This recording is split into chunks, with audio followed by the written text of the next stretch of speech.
আমার কাছে যত বছর ধরে ওরা আছে, এই ফার্স্ট টাইম যে ওদের একটা ডিমও জমে নেই। বাট এর আগে যতবার ব্রিডিং করছে টোটাল 2টা করে বেবি তুলছে ওরা।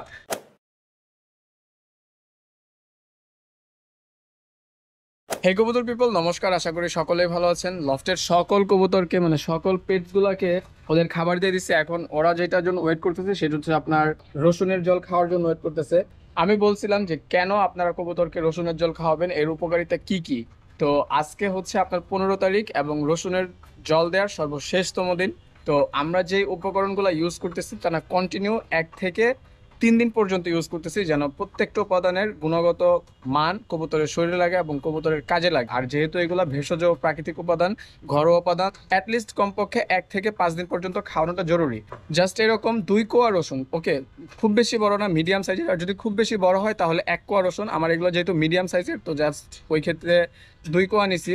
তো এরকম 2 কোয়া রসুন আপনি যদি আপনার কবুতরকে এরকম মানে লিকুইড পেস্ট করে কবুতরকে খাওয়ান, তাহলে আপনি কি কি উপকার পাবেন।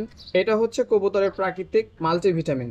দেন পরবর্তীতে শ্বাসনালী ও বুকের জীবাণু ধ্বংস করে, অ্যান্টিবায়োটিক হিসেবে কাজ করে, কবুতরের শরীরে রোগ প্রতিরোধ ক্ষমতাকে বাড়িয়ে দেয়, কৃমির প্রতিরোধে খুবই গুরুত্বপূর্ণ ভূমিকা পালন করে, পাচন ক্রিয়াকে সুস্থ সবল রাখে, পাকস্থলী ও অন্ত্রের কাজে টনিকের কাজ করে। অর্থাৎ আমরা যে লিভার টনিকটা ইউজ করি, সেই লিভার টনিকের বিকল্প হিসেবে আমরা এই রসুনটা ইউজ করতে পারি। হৃদযন্ত্র ও লিভারের উপকার করে, সর্দি কাশির জন্য উপকারী, ব্যাকটেরিয়া ও ভাইরাসজনিত রোগের ঝুঁকি কমে। সর্বশেষ যেটা সেটা হচ্ছে যে ইনফেকশন ও ব্যাকটেরিয়া প্রতিরোধী। অর্থাৎ আমরা বুঝতে পারতেছি যে আপনি যদি মাসিক ওষুধ করছে জাস্ট 1 কোয়া বা 2 কোয়া রসুন রাখেন, মানে যতটুকু আপনার প্রয়োজন ততটুকু, তো এই ক্ষেত্রে কি লেভেলের উপকার আপনারা পাইতেছেন। তো আমি আমার অ্যাট ফার্স্ট আগে যেই করা ভিডিওটা আছে, ওই ভিডিওটার যে ডিসক্রিপশন ছিল, ওই ডিসক্রিপশন থেকে আমি অ্যাকচুয়ালি এই কথাগুলো আপনাদেরকে বললাম। তো ওই ক্ষেত্রে ওই ভিডিওটা দেখেন, সেক্ষেত্রে আপনারা আরও পূর্ণাঙ্গ ধারণা ভালোভাবে পেয়ে যাবেন। এইখানে আমি মিডিয়াম 2টা নিছি, 2টা রসুনের কোয়া নিছি। দেন এখানে 1 লিটারের মতো জল আছে, এটা এখন মিক্স করে দেই। আর ঢাকার আবহাওয়া এত পরিমাণ জোস, পুরাই অসাম। ওকে, তো আপনারা আপনাদের কবুতরকে যদি মাসিক ওষুধের কোর্স করান, বিশেষ করে হচ্ছে যে ক্রিমি কোর্স করান, তাহলে এটা হচ্ছে সবচাইতে বেশি পারফেক্ট সময়। লফটের সকল কবুতরকে আমি খাবার দিয়ে দিছি ভিডিও শুরু করার আগেই।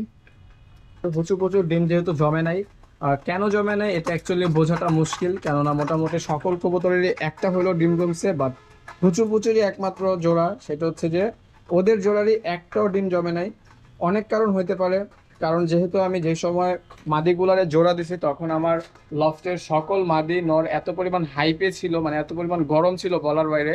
তো এই কারণে দেখা যাচ্ছে যে হয়তোবা প্রচুর প্রচুর সাথে যেই মাদিটা, ওইটার থলিতে হয়তোবা আগে থেকেই ডিম ছিল, দ্যাটস ওয়াই হয়তোবা ওই কারণে জমে নাই।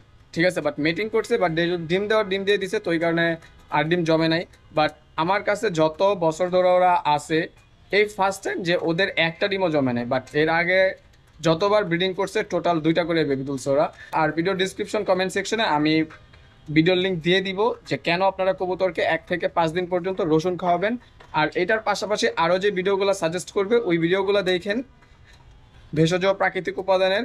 তো সেই ক্ষেত্রে আশা করি আপনাদের কবুতর অতিরিক্ত গরম হোক, অতিরিক্ত ঠান্ডা হোক, অতিরিক্ত বৃষ্টি হোক, মানে টোটাল আমাদের যেহেতু ষড় ঋতুর দেশ, প্রত্যেকটা ঋতুতে আপনার কবুতর সুস্থ রাখতে পারবেন। তো এই হচ্ছে আজকের ভিডিও। পরবর্তীতে দেখা হবে নেক্সট অন্য কোনো ভিডিওতে। সে পর্যন্ত ভালো থাকুন আপনাদের সকলের পেটস। নমস্কার।